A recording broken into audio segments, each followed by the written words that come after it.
Hello,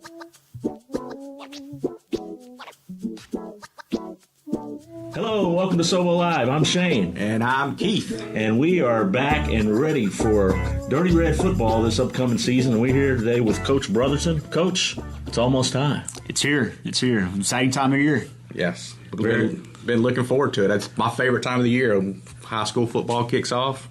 I tell you, I've been driving through and seeing y'all out there practicing and getting pretty excited. I think I've made a couple Facebook posts that Friday Night Lights are almost here. Yeah. And I know Keith and I are going to be in Vegas. We're going to miss the Jamboree for the first time in a long time. It's going to be the first time in a long time I've missed the Jamboree. We're going to go watch the LSU Tigers and USC. So we'll be back.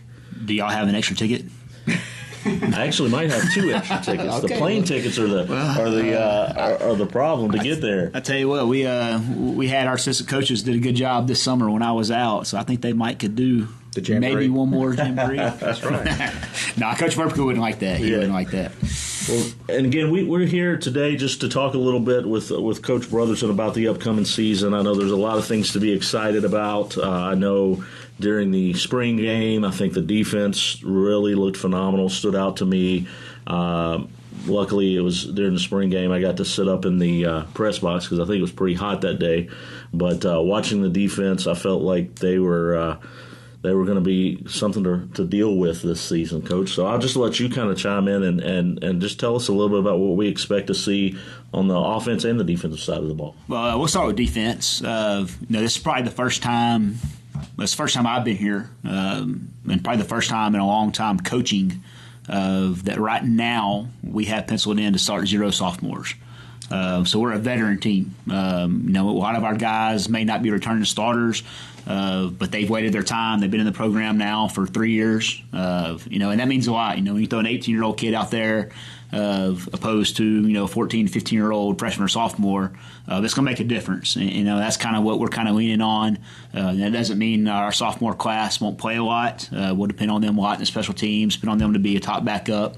But just to have that veteran presence, to have that older kid, older mentality out there means a lot, And we'll be led up front. D.D. Oliver returns, defensive tackle, has a lot of offers, picked up a lot of attention this spring from the SEC all the way down to Division I AA.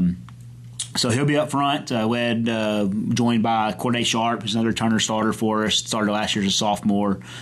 He's gotten bigger in the weight room this summer. So I tell everybody, football-wise, especially on defense, it's kind of like baseball mentality. If you're good up the middle, you feel like you're going to be good on defense. And that's kind of what we have right now. In baseball, if you're good at catcher, pitcher, shortstop, right, you're probably a pretty good baseball team. We have that up front on D-line. At linebacker, senior Christian Harris will be joined at linebacker by juniors, probably Brady Prine and Mark Copenhaver, which Copenhaver saw a lot of playing time last year too. So, those 3 guys will be in the middle. And then at safety, senior Trenton Howard, and then probably senior Josh Tell at the other safety spot. And we'll have some guys that are playing both ways this year. You'll see Antonio Gladney occasionally, who's a wide receiver for us, running back for us last year. We'll play some safety. Kamaro Mayo, our corner, who's gotten a lot of attention. He's a 5-year starter in high school. That's something that people don't realize. He started as an 8th grader at Green Oaks in 8th grade, made all district then, and then as a freshman, and then at Northwood, and then here for 3 years. So again, a lot of veteran presence there on that defense side of the ball. So you'll see him on offense, some to it running back, which kind of leads us to the offensive side of the ball. Again, no sophomore starting for us. We'll be pretty big up front, big offensive line.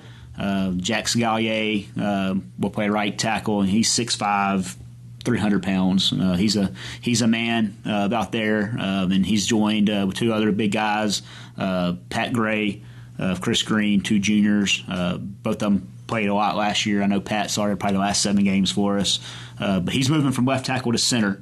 So that's one change that we'll see on the offensive line. But just as far as experience goes, that'll be good. He hasn't played center. He's got the Friday Night Light experience, so that's always a plus.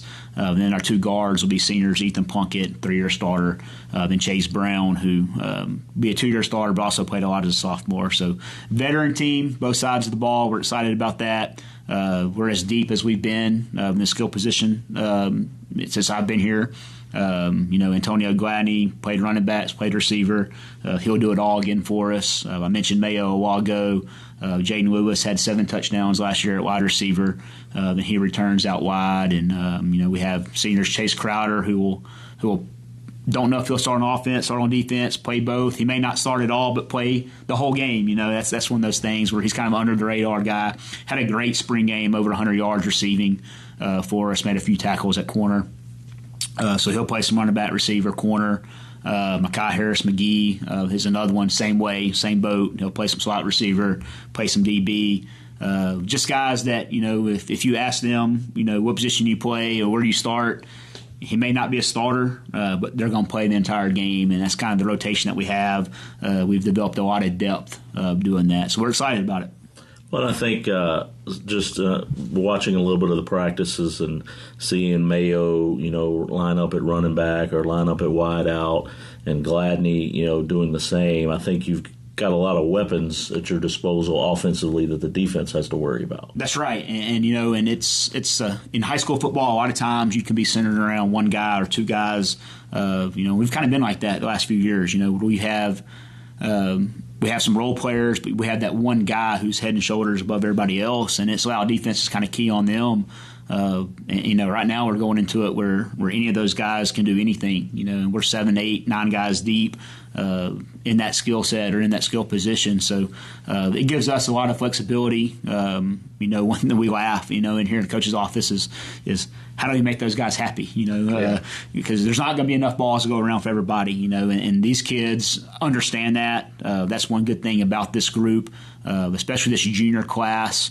With Caleb Williams in it and Antonio, and those guys are used to winning. They won in middle school, didn't lose a game in middle school, didn't lose a game their freshman season, and a lot of them played last year on Friday nights, and they won 7 ball games as sophomores, and a lot of people, will forget that, and that's a lot. So we're excited about that. They know winning, they know how to win. That's what they expect to do. They're team players. They're not selfish, and they realize that, hey, this week may be my week. I may get all the touches. I may be the featured guy, but the next week, if the defense is key on me, there's other guys that can step up, take control, and get the job done. You mentioned Caleb Williams. That's good that you have a quarterback who's already experienced. You don't have to worry about you having a new quarterback come in this year. You can he knows the system. He's all 10 games last year, plus 11, playoffs. Yeah. So that's one good thing that's going to help. You don't have to worry about your quarterback. That's right, much. And he's so smart anyway. He even last year with no games under his belt, he wasn't a true rookie. He's smart enough and knows the game and been around it enough to. He's kind of already head and shoulders above most people his age, but then just to add that experience added on top of that this year is going to be key. Now, you said they had a great spring, which they did. Have you noticed the sophomores, how much they've grown between their sophomore year and their junior year with maturity? And we have, and it's maturity. It's the physical maturity. Yeah. They've always been able to play the game. They've always been good athletes, but just to see them, kind of grow into their man size, their man weight, hit the weight room now for 2 years under their belt instead of just a few months, is you can start seeing their changes, in their body. Caleb Williams has shot up to, he's almost 6'1", 6'2". Where 2 years ago coming in as freshman, Antonio was taller than him, right. And always has been. And now, it's the other way around. Caleb's kind of shot up above him. So you can see them just grow. Not necessarily anything we're doing, but just the age. Right. The age has been huge for them. Well, and I'll have to give a shout out. I've got a sophomore. He was a freshman last year, and Christian Harris. He comes home and talks about how Christian's taking time with these younger guys, and telling them what they did wrong in a play, so next time they don't do it that way. So, shout out to Christian Harris for taking those younger kids under their wing and getting them ready for whether it's a special teams role this year or getting the next group of linebackers ready for next season. And Christian's one of those guys where, and I'll talk about him just for a second, he's one of those guys that kind of has that old school mentality of, not kind of the new generation football player. He's an old school guy that I'm telling you back in the 80s, 70s, like he would have been a coach's dream. He'd have been an All-American back then, but he's undersized. Y'all know Christian. He's kind of smaller, but he's a guy that's been in the program for 4 years, has worked hard, has earned everything he's gotten. And I kind of mentioned a while ago, he probably only started 4 or 5 games last year. He's kind of waited his time, has earned it. And, to see him know what it takes and to kind of teach that to those younger guys, that's definitely what he's doing. We notice that we see it, and they'll take Coach Concilio's mentality sometimes. Mayo made a joke the other day. I've never seen a coach take special teams so serious, and I was like, it is serious. It's a third of the ball game, and that's the way we treat it. We spend a lot of time at practice doing it. It's a third of our practice. We spend 30 minutes a day doing special teams. And, Coach Concilio's out there, and, he's treating each practice like it's the Super Bowl and each rep like it's the Super Bowl. And, that was a way for Christian to get, his feet wet, as a sophomore and even as a junior before he took over a linebacker last year at the end of the year. So when he teaches, Hunter those things and teaches those other kids those things, like, that's the truth. That's from the heart, and he's doing it with a good mindset. Speaking of special teams, you're losing an All-American kicker. Thanks. You have somebody coming back in? We do. Sean Jackson will take over kicking duties for us last year, and if you remember, Aaron was kind of hurt last year at the beginning of the season. Didn't really get fully cleared to kick and punt until about week 3 or 4 last season. So Sean was our kickoff guy last year, the first couple games. I think he had like 9 or 10 kickoff attempts. I think 2 or 3 were touchbacks. But we're seeing right now his leg has grown. He's consistently to the 5-yard line. If he gets a hold of it, it's going into the end zone on those kickoffs. And, if he misses one, he's missing it to the 10. He's not missing it to the 20. So I think as the season goes on, the more kicks and more reps he gets, I think we can get into the end zone more consistently.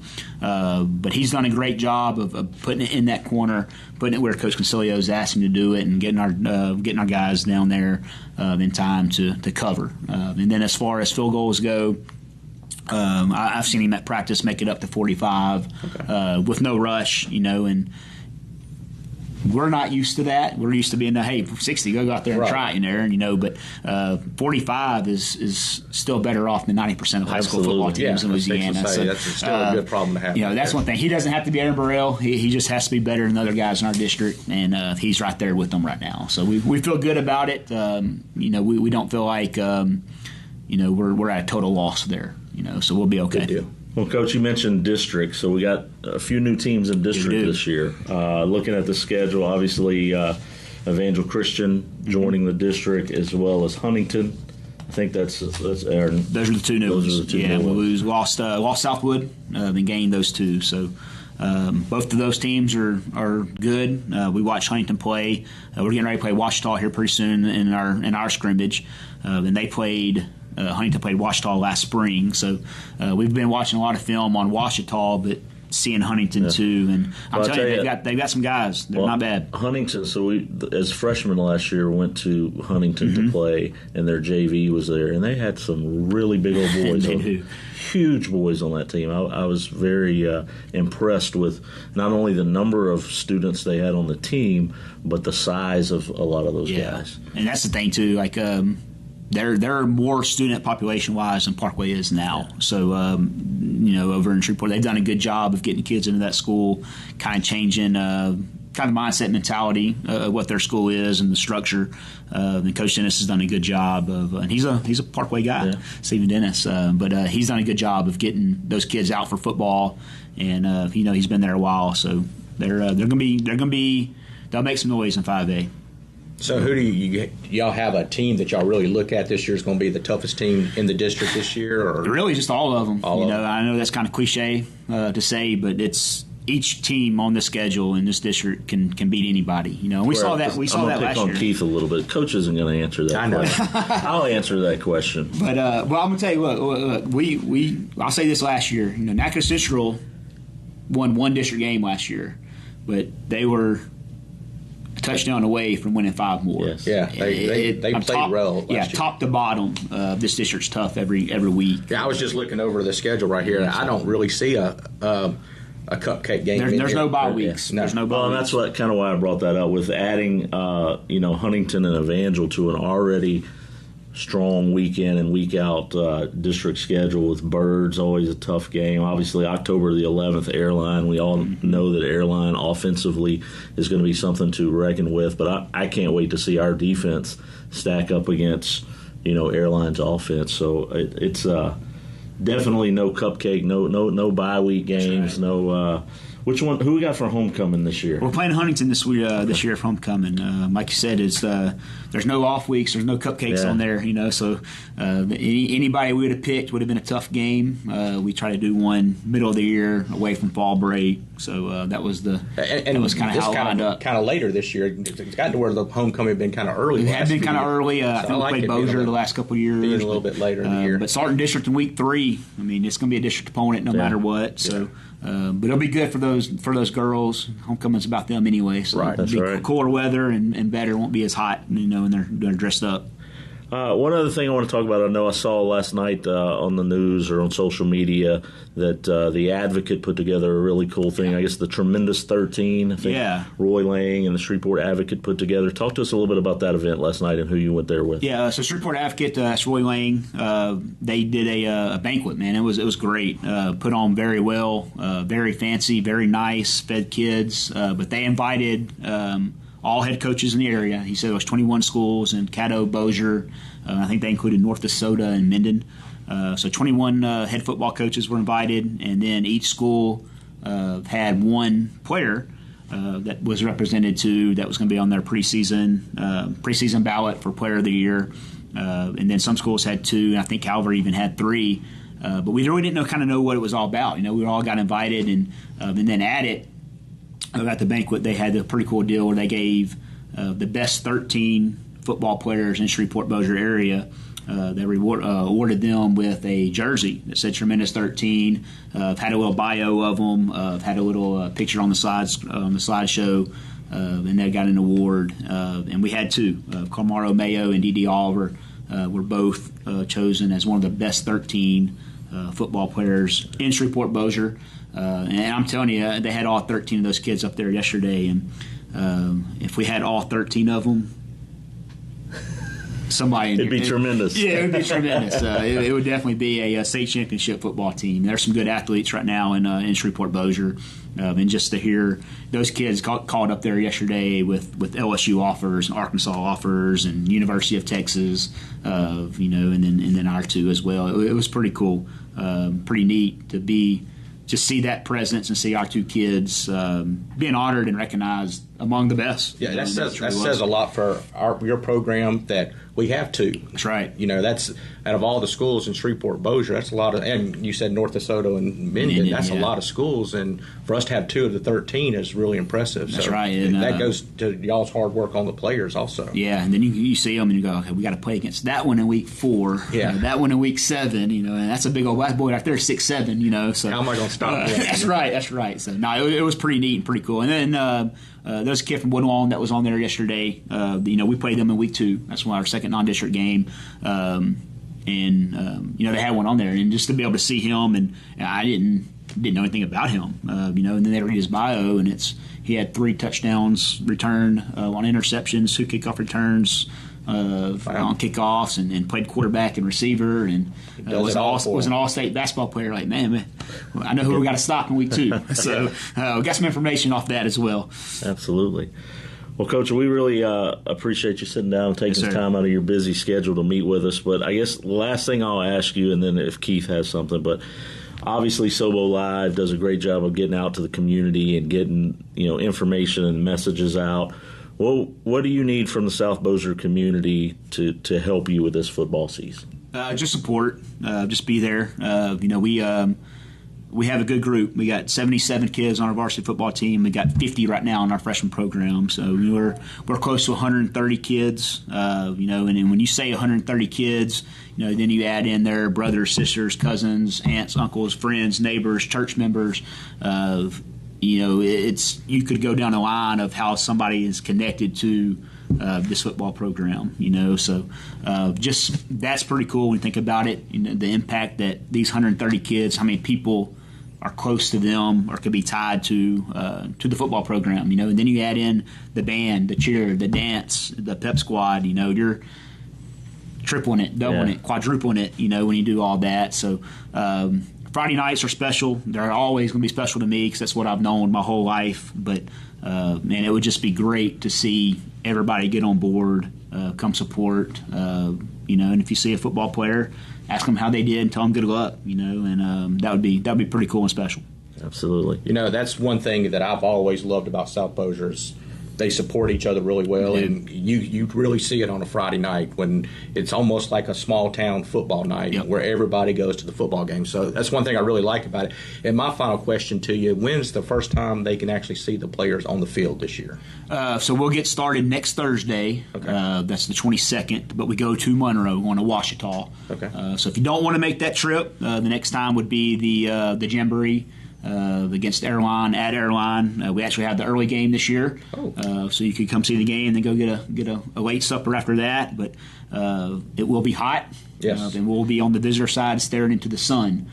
So if you don't want to do that, week 1 would be awesome. We played Carroll at home, team over in Monroe. Haven't played them, but to my knowledge, ever. That Parkway was what I was told, so it'd be pretty cool. Get to play the Carroll Bulldogs. They're usually pretty good. Won 9 games 2 years ago, and they've agreed to come over here and play us. So home opener will be, I believe, September the 3rd, 4th, maybe the 7th. Is that right? You have the schedule in front of you? September 6th. September 6th. I was off a day.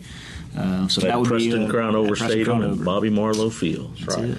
I tell you, Coach, again, thank you so much for your time. And I think, obviously, like what Coach said, just come out, support these kids, support the band, the dance line, the cheerleaders. Which there's no doubt in my mind that our community always supports these folks. And I'm excited. I've got chill bumps just sitting here talking about the defense and the offense and what's going to happen. The good news is for a lot of these family members of these students, they live out of state or out of the area, and they can't make the game at Preston Crown Over. The best place to watch the game is at Preston Crown Over Field. Preston Crown Over Stadium. But if you can't, Sobo Live will be bringing, and Keith, you'll be doing the play-by-play. I'll do a little color analyst, and we communicate with the Facebook crowd. And last year we had people from Canada. We had people from Ohio. I mean, we had a lot of people tuning in and supporting the Panthers, and I'm excited to be a part of it again this year. And we are very excited to support the Dirty Red football and looking forward to this upcoming season. Yeah, can't wait for it. Looking forward to Friday nights. If you've never seen our show before on the Friday nights, it's not your typical football game. It's more kind of two guys sitting around watching a game together and kind of having fun with it. So, are we biased? We are very biased. We tell everybody that whenever they come on, that if you're all rooting for the other team, we are not going to cheer for you at all. And it's going to be the same way this year. We are very pro Parkway. We always have and always will be. So, do we fuss at the refs? Every now and then we do say as something. As much as me. Probably. And the bad part about it, they're sitting right next to us, so they can hear so they have their person up in this press box sitting up there listening to us. But Shane and I get on them a little bit too. I don't know if we get quite as angry as you do on the field, but we get a little worked up there ourselves. So. All right, very good. Sobo Live, thank you for allowing Keith and I to be a part of this again this year. We're excited. We're going to be hitting up a few practices, if you don't mind, so we can kind of put some of these names and faces together. Right. Last year we just had a sheet of paper, but we're going to be a little more organized this year, so we can give the shout out when needed to the players and know a little bit about them. So, very good stuff. Wes, turning it back over to you. You heard them, Panther fans. Parkway's first home game is September 6th at Preston Crown Over Stadium. Kickoff is at 7 p.m. Can't make it? Watch live on Facebook or YouTube right here on Sobo Live.